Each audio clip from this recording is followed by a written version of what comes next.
see my screen?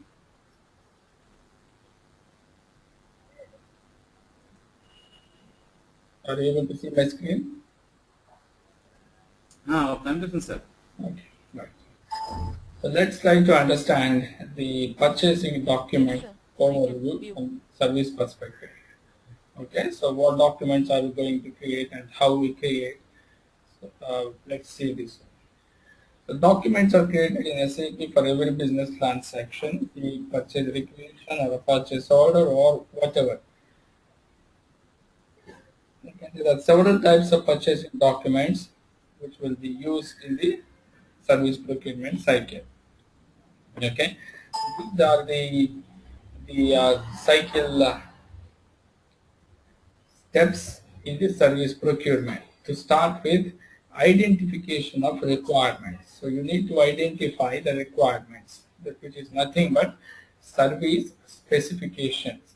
We have discussed yesterday that the requirements for the service procurement will be fed from the PM module or PS module, which is nothing but service specifications. What needs to be manufactured or what needs to be, what service needs to be performed, that will be defined in the PM module or PS module, which is nothing but the service specifications which you need to maintain them in the purchase requisition.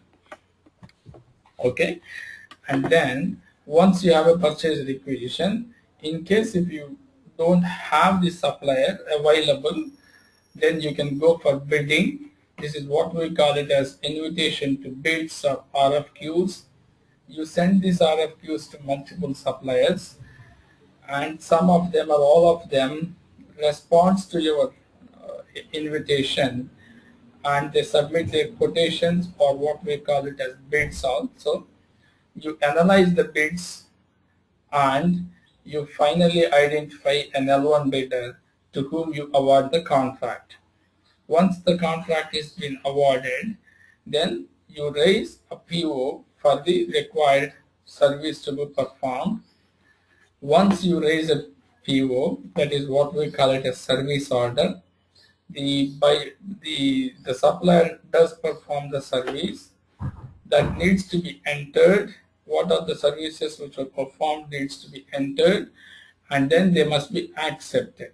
Upon acceptance, you will be receiving an invoice for the accepted service from the vendor. You'll have to post that one, and finally the payment takes place. So these are the 10 steps available in the service procurement. Okay, structure of documents, as you could see here, these are various uh, things. Okay, so what I can do is I'll just go and create a requisition. Let's have a look at it.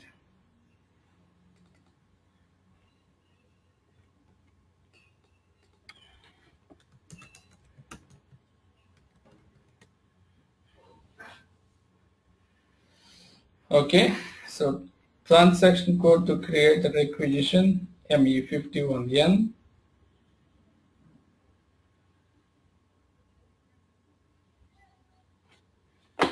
Okay, so here you can go into item overview.